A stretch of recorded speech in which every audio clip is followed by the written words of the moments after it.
Hello. Method to count and return the number of factors of a variable. Now this program is going to demonstrate nesting of methods, and it is also going to demonstrate how a work is done with the help of super calling the sub and that sub function calling another function or method to complete the job. Notice the division in the work. This one is going to test whether a number is prime number or not. In order to test prime number, as you know, we need to know how many factors it has overall. So total number of factors are needed. Now total number of factors is going to decide whether the number is prime or not. And therefore, the final controlling method is going to only dictate whether a number is prime or not has to be decided by the helper, and which is going to take help of another helper which will count the total number of factors. Okay, now see the division of work from here. I am going to show you the output, and as I show you the output, in the meantime you just look into how the division of work is made.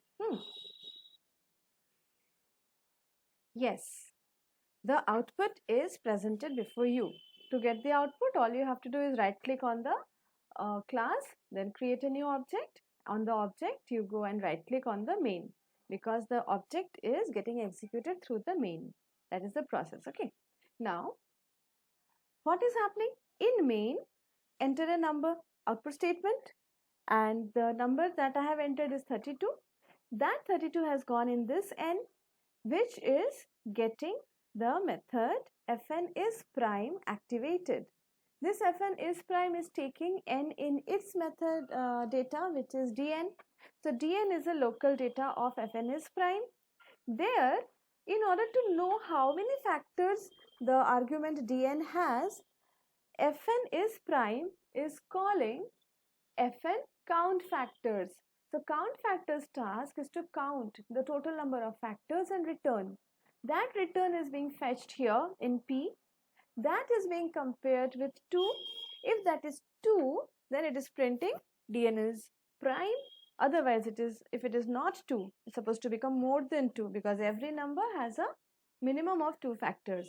So if it is more than 2, then it is printing dn is not prime. Now let me show you another example with a value which is probably a prime number. Since there is no new line, note that when I call it once again, the output statement is coming beside.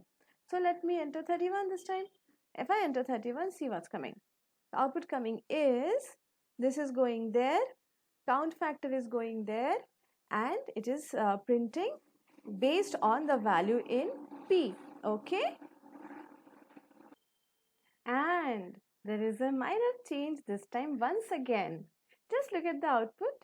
Only printing prime and not prime is the final answer. But if you want to know what is causing the output to come true or false, you may want to know the value of P, because when the count of factors is being done by count factors, I also may want to see whether P is giving a correct result or not. So I can also print P and see whether the count of factors is what I am thinking it to be or not. Okay.